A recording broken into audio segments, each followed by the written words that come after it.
പറയാം തമിഴ് ജനതയുടെ തീരാ നോവായി മാറിയ കരൂർ ദുരന്തം. ആ വാർത്തയുടെ വിശദാംശങ്ങളിലേക്കാണ് ആദ്യം നമ്മൾ കടക്കുന്നത്. കരൂർ ദുരന്തത്തിൽ സ്വതന്ത്ര അന്വേഷണം ആവശ്യപ്പെട്ട് തമിഴക വെട്രി കഴകം നൽകിയ ഹർജി മദ്രാസ് ഹൈക്കോടതി ഇന്ന് പരിഗണിക്കും.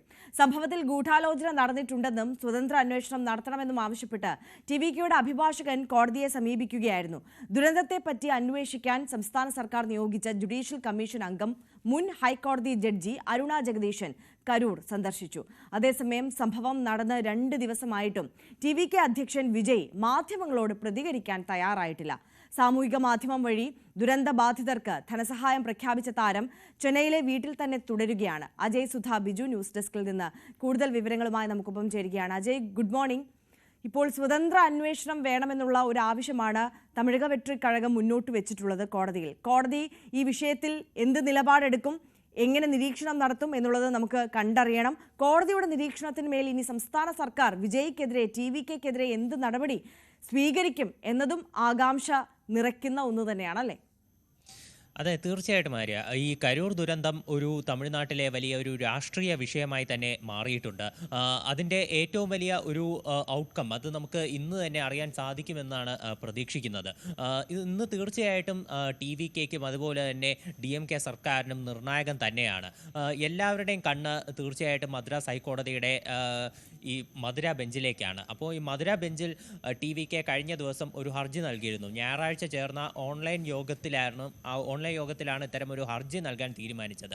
ഇതിൽ ഈ സംഭവത്തിൽ ഗൂഢാലോചന നടന്നിട്ടുണ്ടെന്നും ഇതിൻ്റെ ഭാഗമായിട്ടാണ് ഇത്തരത്തിൽ അവരുടെ പ്രവർത്തകർക്ക് നേരെ പോലീസ് ലാത്തി ചാർജ് പ്രയോഗിക്കുകയും അതുപോലെ തന്നെ പ്രവർത്തകർക്ക് നേരെ കല്ലേറുണ്ടായതായിട്ടും ടിവികെ ആരോപിക്കുന്നു. അപ്പോൾ ഇത്തരം സംഭവങ്ങളെല്ലാം ഉണ്ടായതിൽ സ്വതന്ത്രമായിട്ടൊരു അന്വേഷണം വേണം. ഒന്നുകിൽ ഒരു CBI അന്വേഷണം അല്ലെങ്കിൽ ഒരു സ്വതന്ത്ര SIT അന്വേഷണം നടത്തണം എന്നാണ് ടിവികെ ആവശ്യം ഉന്നയിക്കുന്നത്. മാത്രമല്ല സംഭവവുമായി ബന്ധപ്പെട്ടിട്ടുള്ള CCTV ദൃശ്യങ്ങളെല്ലാം സംരക്ഷിക്കണമെന്നും ടിവികെ ആവശ്യപ്പെട്ടിട്ടുണ്ട്.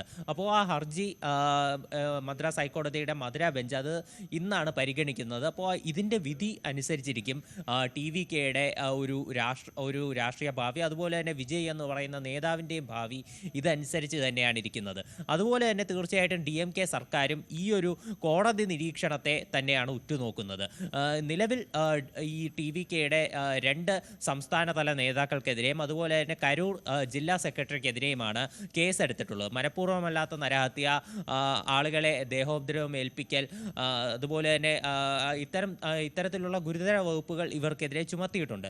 വിജയ്ക്കെതിരെ നിലവിൽ സർക്കാർ ഒരു നീക്കം നടത്തിയിട്ടില്ല. വിജയ്ക്കെതിരെ കേസ് എടുക്കണ്ട എന്നാണ് തീരുമാനം. വിജയ്ക്കെതിരെ അഥവാ കേസെടുത്താൽ ഒരു ഇരപരിവേഷം ഉണ്ടാക്കിക്കൊണ്ട് വിജയ് മുന്നോട്ട് വരാനും ഇത് ആളുകൾക്ക് ഇടയിൽ ഒരു സ്വാധീനം ഉണ്ടാക്കി കൊടുക്കുമോ എന്നെല്ലാം സർക്കാർ ഭയപ്പെടുന്നുണ്ട്. ഇത് കാരണമാണ് നിലവിൽ വിജയ്ക്കെതിരെ കേസ് എടുക്കണ്ട എന്നൊരു നിലപാടിലേക്ക് എത്തിയത്.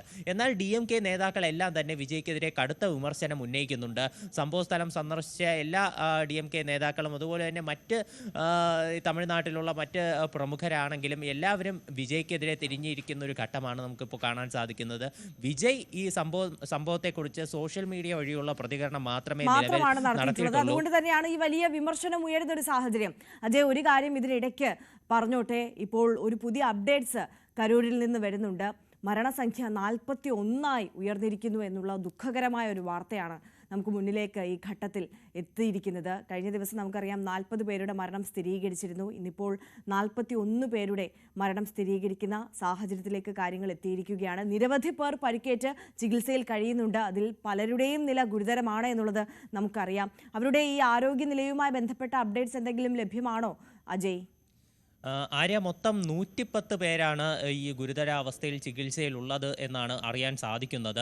ഇവരിൽ പലരുടെയും നില വഷളാകാനുള്ള സാഹചര്യം തന്നെയുണ്ട്. നമുക്കറിയാം കഴിഞ്ഞ ദിവസം കെവിൻ എന്ന് പറഞ്ഞ ഒരാൾ മരിച്ച സാഹചര്യമുണ്ടായി. ഇങ്ങനെയാണ് മരണസംഖ്യ 40ലേക്ക് എത്തിയത്.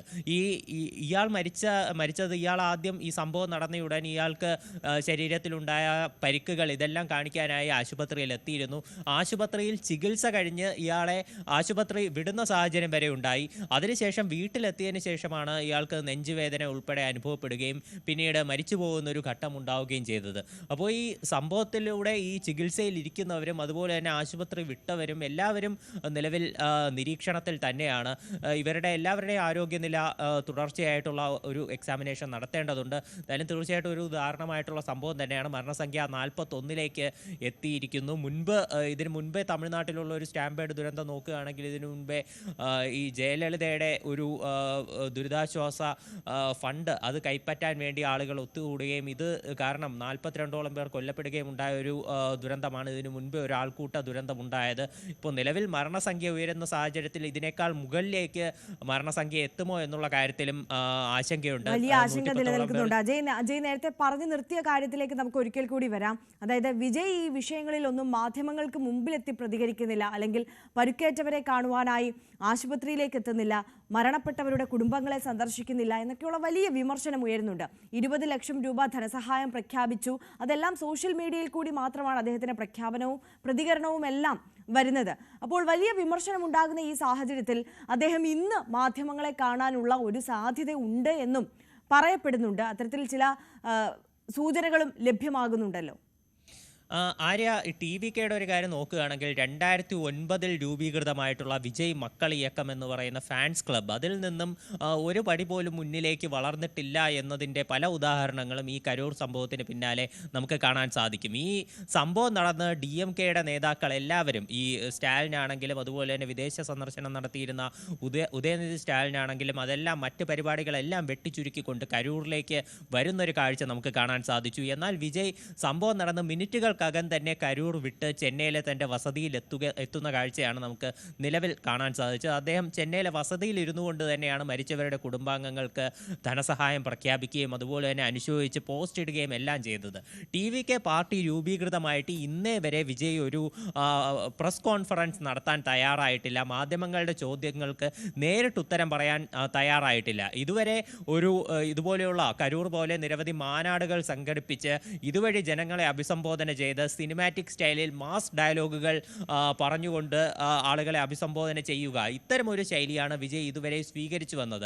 അതിൽ നിന്ന് മാറി ഒരു നേതാവ്, ശരിക്കും ഒരു രാഷ്ട്രീയക്കാരൻ, ജനങ്ങളിൽ മക്കളിൽ ഒരുവൻ എന്നുള്ള തരത്തിലെല്ലാം ഉയരേണ്ട ഒരു സമയം ശരിക്കും ആ ഒരു നിമിഷമായിരുന്നു ഇത്.